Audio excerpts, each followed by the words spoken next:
Hello, everybody, and welcome to the Chakra Way Meditation Podcast. I'm Roseanne, and I am here today with another fascinating guest. And I am with Cordell Whitacker. Now, Kay is a fascinating lady because she is the only Western keeper of the Courtesy lineage, which is a shamanic tradition. This is about as far as my knowledge goes. So we have a lot to find out. So welcome, Kay. Thank you very much for joining me today. Oh, it's a delight. It's an honor. Thank you. Thank you Yeah, for no, having me here. you're really welcome, really welcome.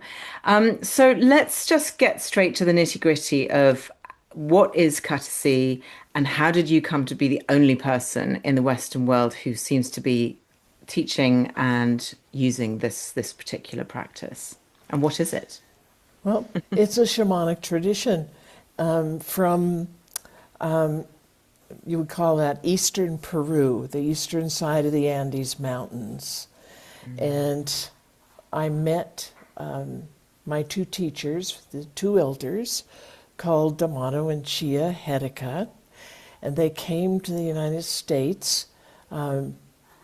That they took a long trip to get here, but they were hunting for somebody that they could teach, who, even with their broken English, what they teach is so very, very different. It's very, very ancient. They say that it's more than 12,000 years old, and that it used to be a universal knowledge that was all over the planet. Everybody had this knowledge and lived this way. And you can see the remnants of it as it has kind of snuck through time into our modern era. But they needed somebody who could learn it and be able to really do it and understand it in such a way that they could translate that experience into their own modern language so that the modern people would have a chance to learn these wonderful, beautiful ways of living and thinking and being. And it is quite different than our modern culture. They refer to our modern culture as the upside down, backwards turning wheel energy or culture. And that kind of says it all. Yeah. And this culture, it's like a huge train on a track, and it's so old that it's falling apart. It's on its last legs. It's disintegrating as it moves under its own weight. And this is our culture. It's dying, and it's about to have its final leaps of life, and we need to be building a new world. That's what these ancient people have passed down. The Katasi people, the tribe, and others. There are others like them around the world who knew this knowledge, and they knew it was going to be threatened, that the world was changing and corruption was coming. It would be threatened, and they had to go off into the farthest reaches away from their own cultures and maintain this ancient way of thinking and being and living, so that it can be brought back when this end of this one world and the beginning of a whole new world is happening, and it's happening right now. It does That's feel very where much we like it are. is happening right now. You're It so is right. happening.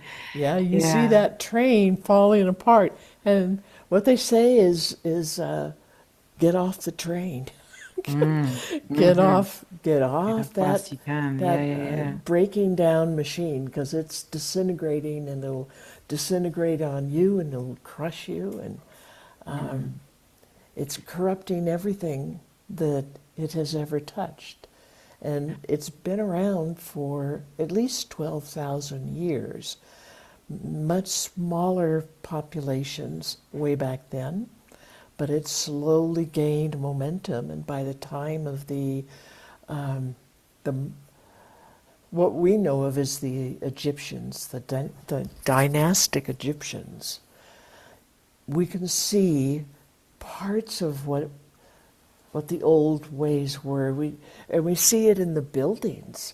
You could see the bottoms of the buildings are these fantastic technology of stonework and geometry and engineering, and they're moving these stones that are, bigger than a couple of houses put together.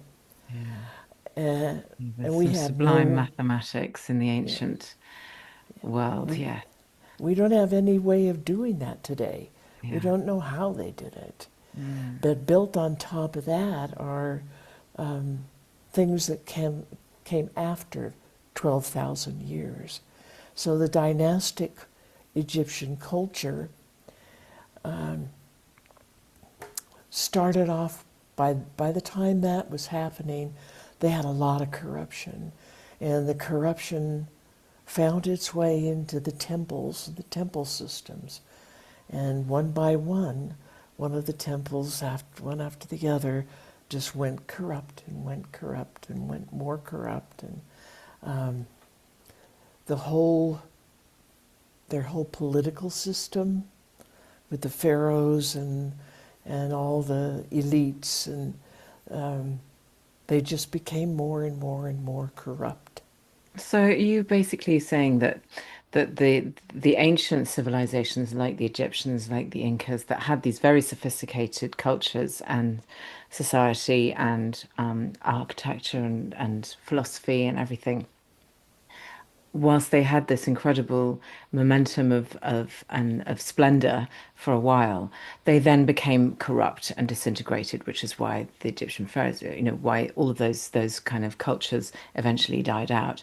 And are you saying, well, this is what I'm hearing, I think, is that our current culture is on that same trajectory.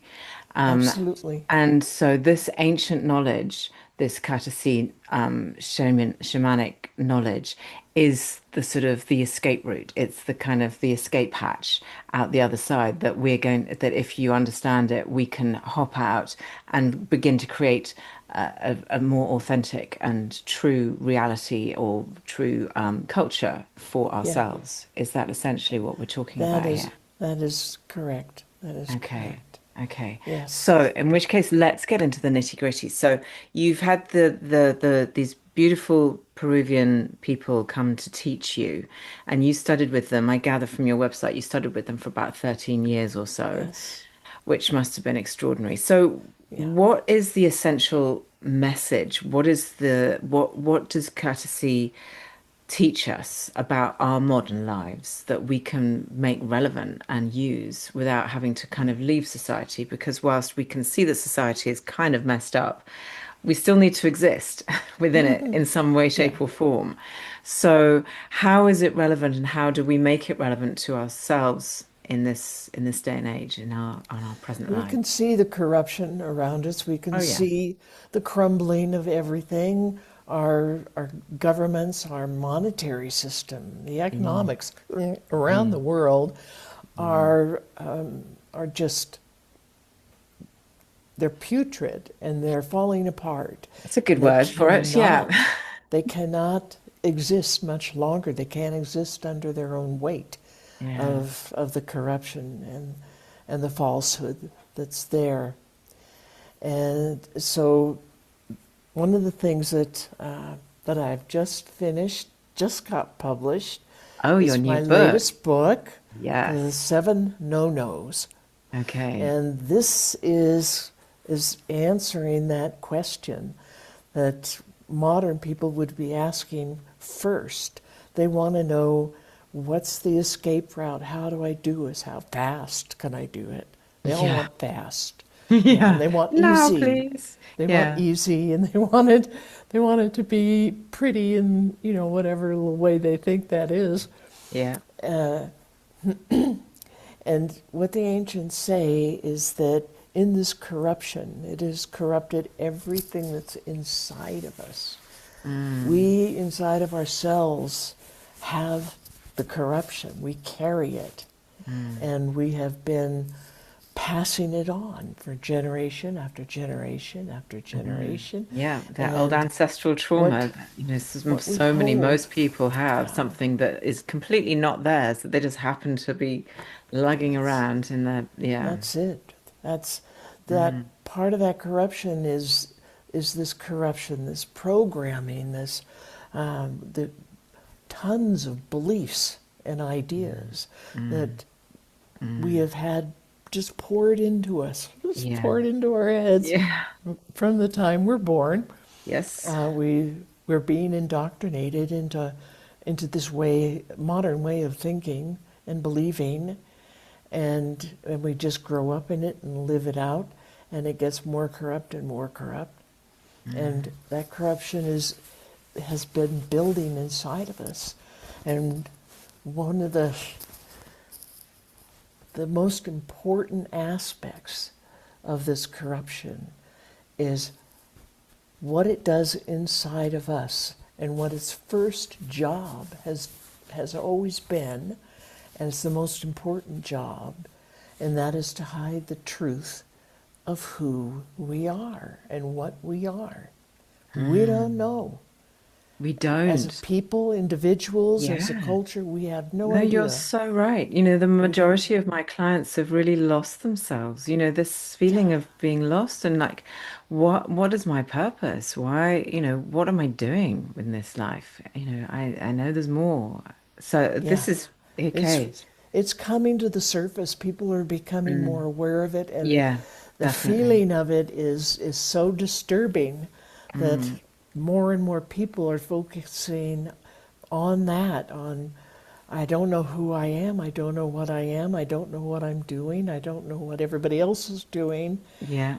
don't know, I'm lost, lost, Mm, lost, lost. mm, mm, And this is what the Katasi teachings are all about. This is what I put in the book is who are we? What are we? How do we find ourselves? How do we detect the corruption that we grew up with from the mm, time we were toddlers, yeah, babies?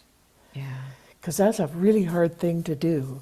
Because it yeah. looks It it is. looks normal. It looks like wallpaper, and everywhere you Yeah, look, everybody, has the same thing, and they think the yeah. same thing, and they're living the same way, and they're Mm, all their priorities in their life are based on this corruption. yeah. They Yeah. No, like they want to keep up with the Joneses, yeah, that kind of a absolutely. thought, and Yeah. and we've lost a moral compass. Mm. We we Yeah, don't but we've even lost a think that it's a bad thing to cheat on our taxes. yeah. The taxes are stealing from us. Yeah. That's Yeah. that's a that whole system is very, very corrupt and unfair, and Hmm. is a burden that the people carry. Yeah. And so that moral line of what really is good, really good and true, and something that won't harm me, it won't harm my kids, it won't harm you, it's not going to harm anybody else or anybody that I'm interacting with. You know, that is the who we are and what we are. We need to know that, because that tells us our compass in Yeah. life. Yeah. No, I totally agree. And I think it is such an important thing of this. And it for me, in the work that I do with the chakra system, it's definitely a matter, it's around remembering who we are because we actually have that knowledge within us. And for me, yes, you've got to uncover all those patterns, all of the crap that was dumped on you when you were a child and by society and by your expectations and by your, all of these kind of things. But trusting that we have that within us to understand and to rediscover who we are and what our purpose is. And that for me, that knowledge is sitting right within you, within everybody's body. There is that knowledge. And it's just a matter of understanding it and and listening to the messages and asking yourself the questions and doing the inner work, but feeling it in your body. So that's how I work. How do you work? What are the processes? Because I feel like, and people who listen to me a lot will find this very boring because I say this all the time, but we think that our brains can work this out. We think that we can just think our way out of this, when in fact it's energetic. It's held in vibration and frequency within us and within our bodies, within our energy, and the energy that surrounds us, and the interaction of energy between us and everything, every inanimate object and every person, every tree. So where does the courtesy begin in this healing and this remembrance of the self? Where does it happen? How does it happen? It happens in the first ceremony. The Whitackers teach their own kids. As soon as they can start talking and they're understanding enough, they can follow directions. They are given the instructions for the song ceremony, and they are included in this song ceremony. And the word song is the word that is chosen in their own tribal language. Of course, that's a different language, but that translates to song, like singing and song and music. And Whitackers are a very poetic people. They love beauty. They love everything that grows out of love and beauty, and that's what they're all about. That's what they want to teach their kids. And so the song ceremony, they use that word song to describe the totality of who and what they are. Their spirit, their physical body, their mental qualities, their heart, their emotional, energetic parts of themselves, the spiritual parts of themselves. This is all together. This is a totality. They don't, pardon me, they don't want to separate those things. They don't think of them as separated. They're just different aspects, kind of like two sides of a different coin, of a single coin, two different sides. So the song ceremony teaches you how to find this totality in yourself, how to identify it, how to feel it. You touched on that. The feeling is far more important than the thinking. We live in a culture, this modern culture, that teaches our mind that it's the dictator, it's the boss, it's the most important thing, and it's got to rule and control And everything it says is right and must be right because you thought it. And it's like, yeah. We're trained that way. And that's what we want to untrain. But the beginning of the untraining is to find out who and what you really are, and how that happened in the first place. And that's your song. That's your song. It's kind of like your purpose. You're like your true that has soul. Your purpose. That is your soul. That is the eternal part of you that has had past lives for, they say, eternity. Yeah. We've been alive for eternity, and we've had life after life here, on other planets, on other places, maybe in nebulas or out in space or in another dimension. We've had a lot of different past lives in a lot of different places, and we can remember them. Once you know the feeling of your song and you know how to relax and tune into that, you can remember all of these, and they come up. The memories of these different lives come up in what is the most important for you to remember today. The things that you're going through today, what you need for right now. And you remember one after the other. It's slow, it's a process, and you dive into them and kind of reclaim the jewels, reclaim those pieces of your life where you learned something spectacular, something that you need now. Mm. And you bring it into now. And so when people go through this song ceremony, and I'm presuming that the people that you work with are probably adults rather than children at this stage, they're adults who have come to a realization that they need to find something. This is appeals and it resonates with them.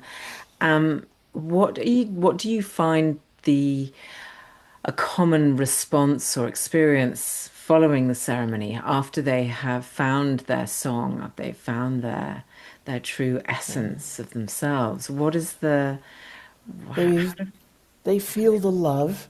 They yeah. feel this cosmic level of unconditional, pure love. Yeah. And what they call pure beauty, a cosmic level of what beauty really is. We think of beauty as just aesthetics, like a painting, Yeah. or how's my hair today, Yeah. and that kind of stuff. But beauty is very, very, very deep.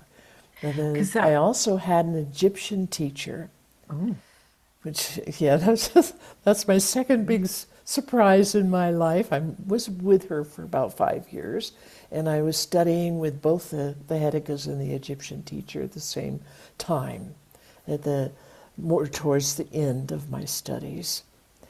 And the Egyptians have a great story. What I learned from her was pre-flood, oh, pre yeah. 12,000 years ago, Hmm. Hmm. pre-flood Egyptian, what happened to have been in that locale at that time. Yeah. Their way of thinking and living is exactly the same as the Peruvians. It's exactly the same.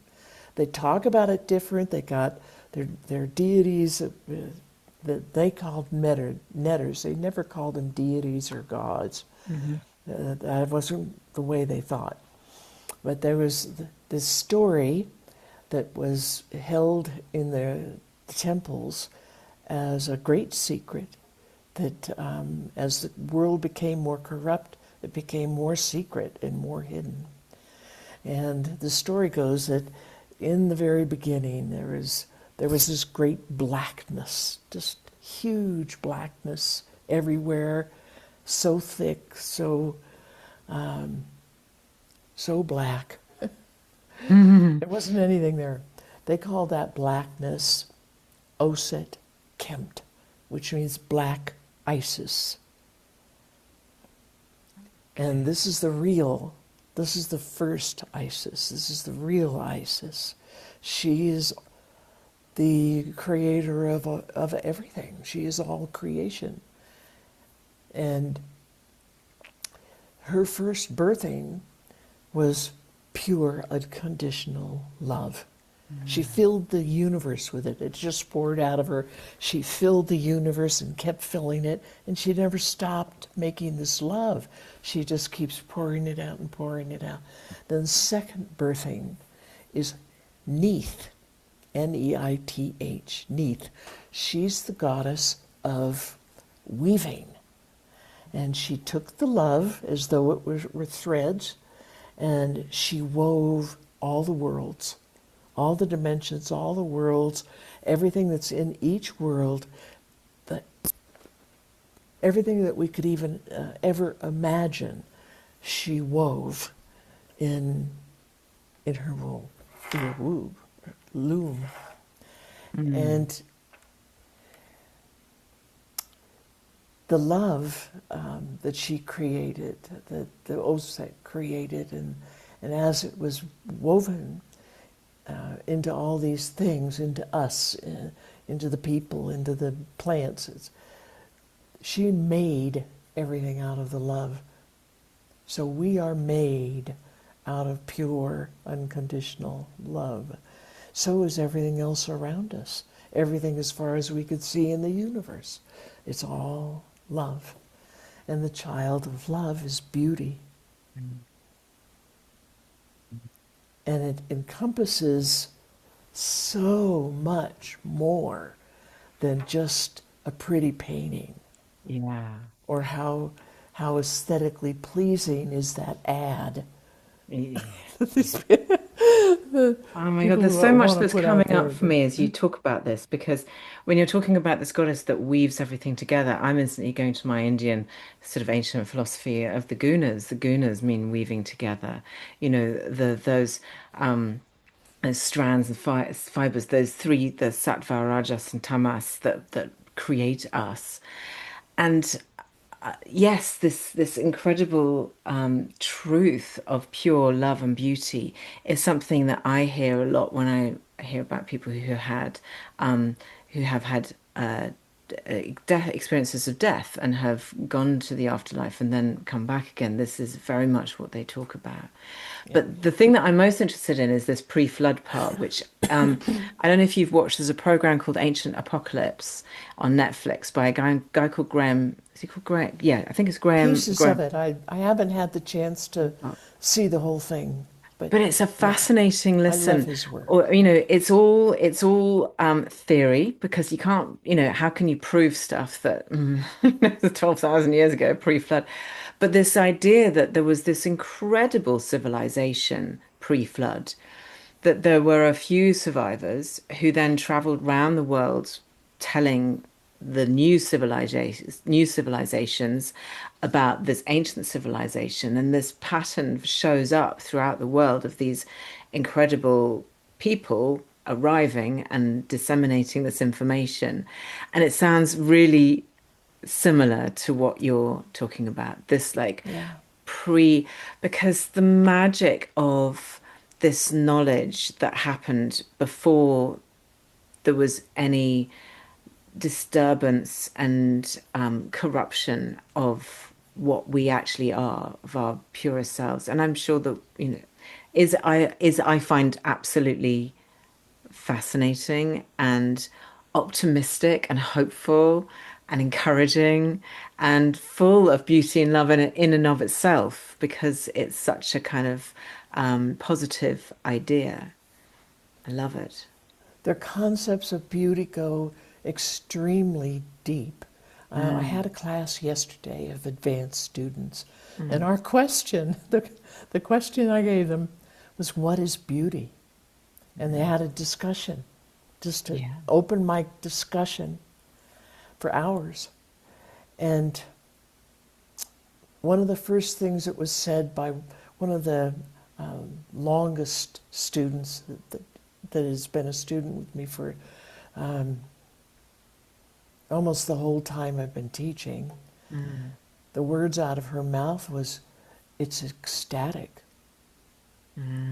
It's utterly ecstatic. The beauty is like a force of nature." I've heard that phrase being used before. Yeah. It is a force of nature that just changes you. It changes your mind. It changes your heart. Yeah. And it But I changes your think, body, your cells. It yeah. heals you. I mean, but I think in common parlance, like I look out of my window and I can see beautiful spring green trees, and obviously they're beautiful. But the reason why I call them beautiful is because the sight and the optimism of them, it feeds my soul somehow. It makes me feel a way. It makes me feel joyful and excited and like I want to go and interact with it and be in it. And it's not because it just looks nice. It's because of the way it makes me feel. But the only word I have to describe it is it's beautiful, it's gorgeous, or isn't it lovely? Like the human language somehow, our English language doesn't somehow have the nuance to explain the difference between something that is beautiful, like a spring tree coming into bloom, or a good-looking woman walking down the street. It's a frustrating thing that we have this limited language. I feel like we need about 15 different words for beauty that would actually explain We what we're do. talking about. The Navajos do, and I think the Edicas did too. They Yeah. had, the Navajos have one that they can tell you it means aesthetics. It means like, the prettiness of something, that you see that maybe you want to buy, or it's a painting, or your clothes, or how do you look. It's that kind of pretty. It's pretty. They call that beauty too, but their word is, it's a whole different word. The spiritual pretty or beauty is a entirely different word. Doesn't even have any Any language relation. components that relate at all. Yeah. And then there's a whole bunch in between. They have words for beauty under a different context. And I've So, always appreciated that. I always yeah. admired that. Yeah, no, I love that. But Yeah. in the same way though, I think like a piece of artwork, for example. So some, you and I could stand in front of an artwork and you could be utterly moved to tears by this painting because it touches something deep within you and you don't really know what it is. It's just like, oh, there's a pathos or there's some luminescent thing within the painting that touches you that your soul recognizes. And I can look at it and go, yeah, it's pretty, it's nice. I can appreciate the skill that it took to paint it or whatever.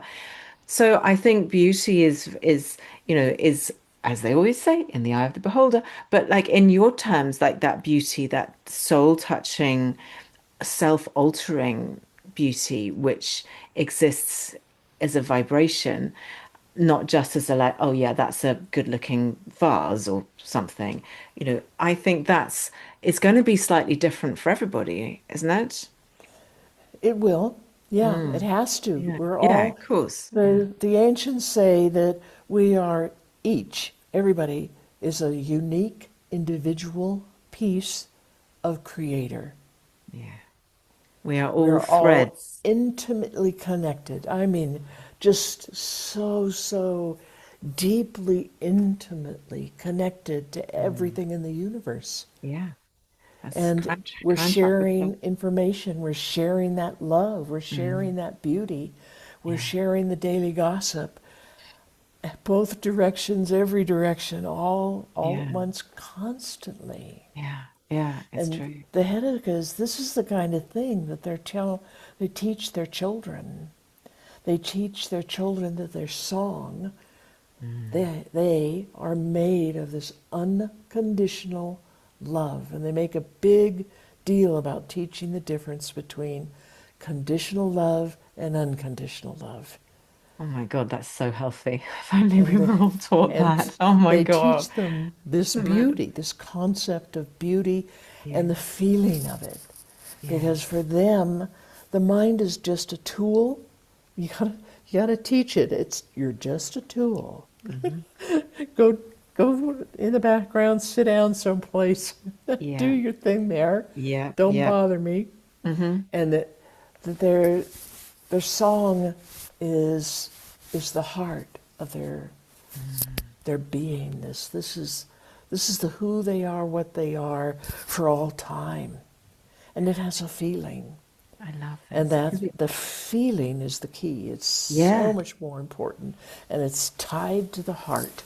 Yeah. It's so good to hear you say It's that because it's so true. And how extraordinary is it that like this knowledge, which is so ancient, has come from South America to you, but it resonates so strongly with the work that I have, which has its roots very firmly in the Eastern, in the Indian traditions, of this sense of the heart leading, of the body leading, of the feelings being the intelligence, not the brain being the intelligence. And yeah. Westerners have been, and modern times have corrupted us into thinking that our brains are the best and the most brilliant, when in fact they are the ones that actually torture us and criticize us and manage us and do all That's of what those the kind of things. that's what the no-nos are all about. Is it? The Yeah, let's go. no-nos are what the Hedekas taught me. And in the beginning, they were always pointing it out, and they would often point, and they point it out in their broken English. There's no blind beliefs. There's no judgment. You just judged that toilet paper roll. Now, how did you do that? Why did you do that? Yeah. They thought but the things that we end up judging, they found rather humorous. Yeah, But it's like it's a disease. it is. We have learned how to judge in ourselves privately. We think it's private. And we judge ourselves, we judge others, we judge people, we judge, And I mean, when back everything. in the 50s, when we were all living nice suburban little lifestyles, Mrs. Dan at number 8 would be judgmental of her at number 4 for having her washing out in public, or I don't know, there was some kind of petty judgment, but it was local. Now, however, I can get on my phone and if I fancied, I could judge. I mean, infinite number of people. I can't even imagine how many billion people there are online who have expressed something or shown them something or been vulnerable. And I could get on there and just go judgy, judgy, judgy if I want to. And it's Yeah. so pernicious. It's so damaging, not only to yourself, but obviously to other people, but to the greater vibration of the world. I feel that Yeah. is a, We are creating this world around us, not yeah. just the world inside of us, our little mental self.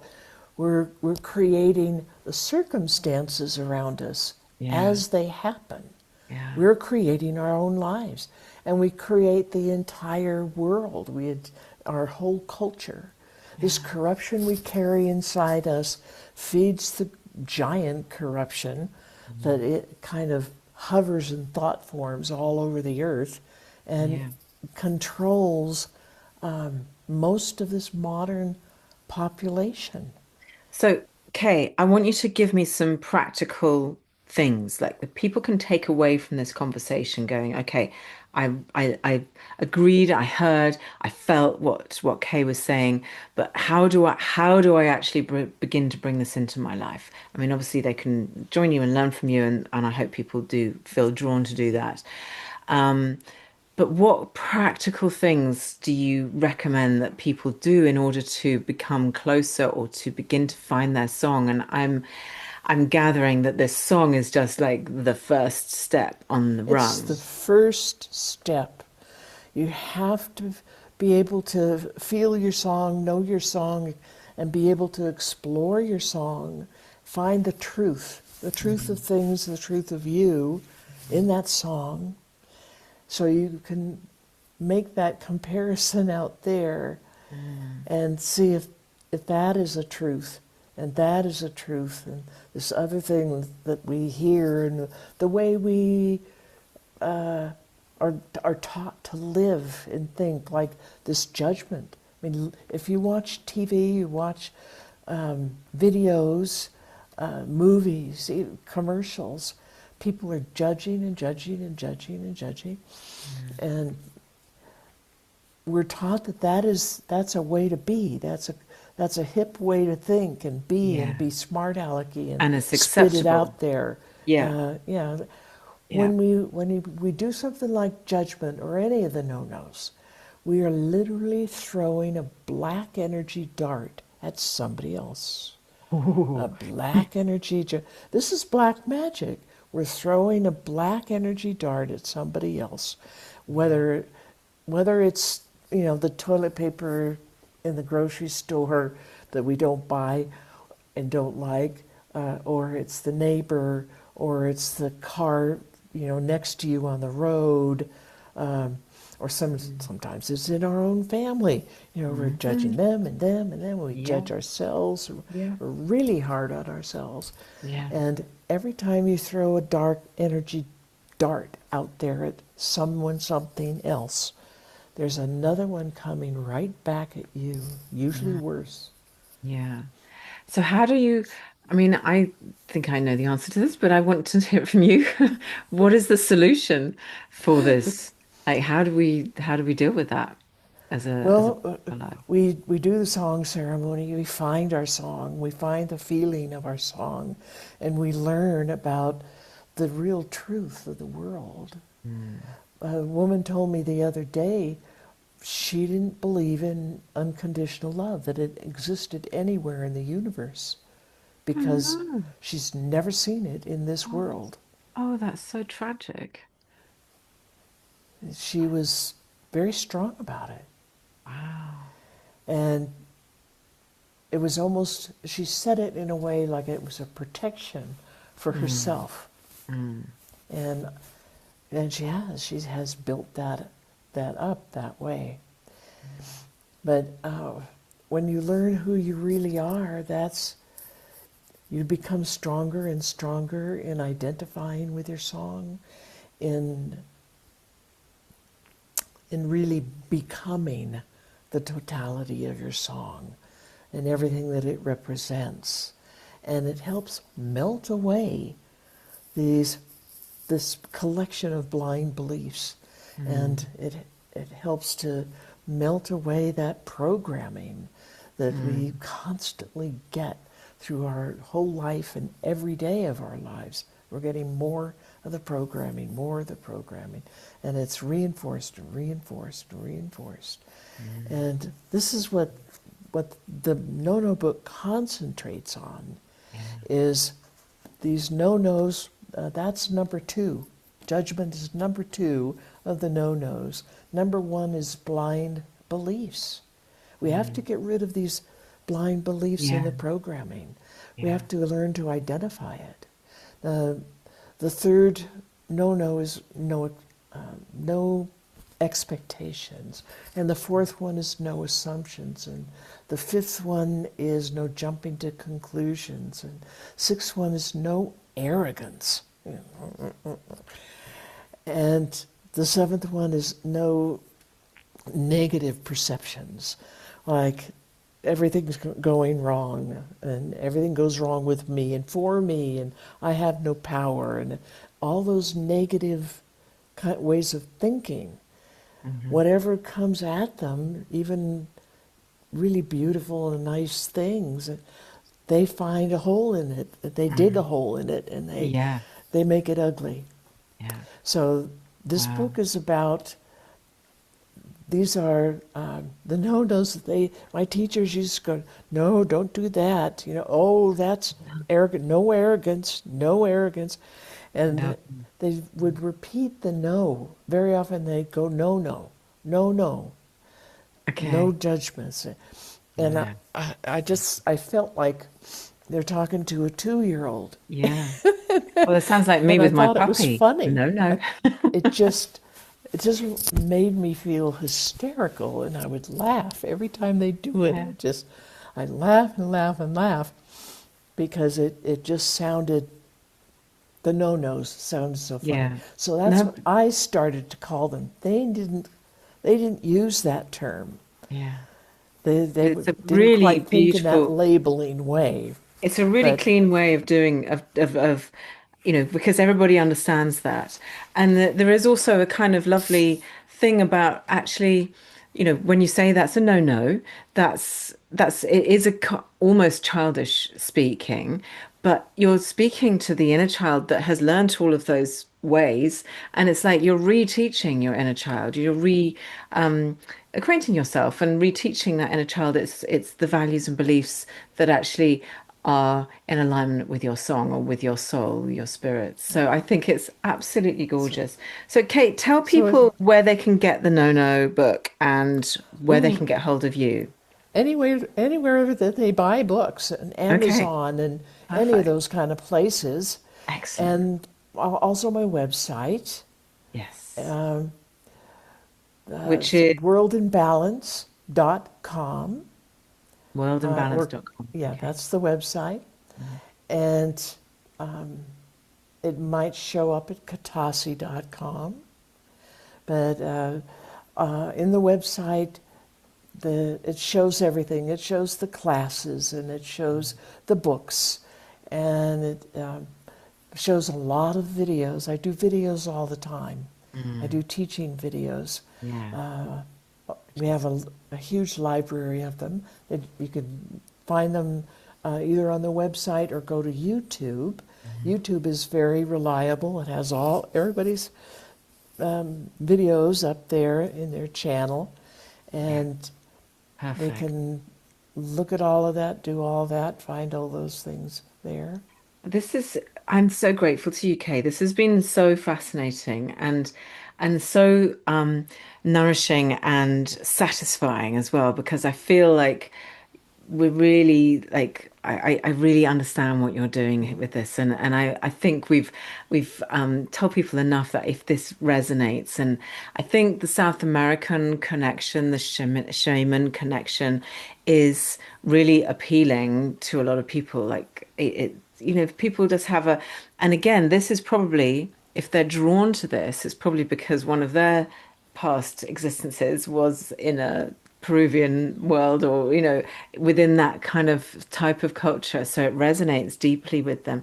So if this does resonate, please reach out to Kay and get her book because it does sound fantastic. And I've seen a couple of excerpts. There's a couple of lovely pages that you've put on your website, and it does look really digestible and really straightforward, like no kind of dense type, and it just looks really, really lovely. So, yeah, I Well, would thank you. encourage people to get that. So, thank you. Thank you so much for today, Kate. It's been an absolute delight to meet you. It really has been wonderful. Well, thank you. It has been a delight to meet you and spend time with you too, and with your audience too. Thank you. Thank you.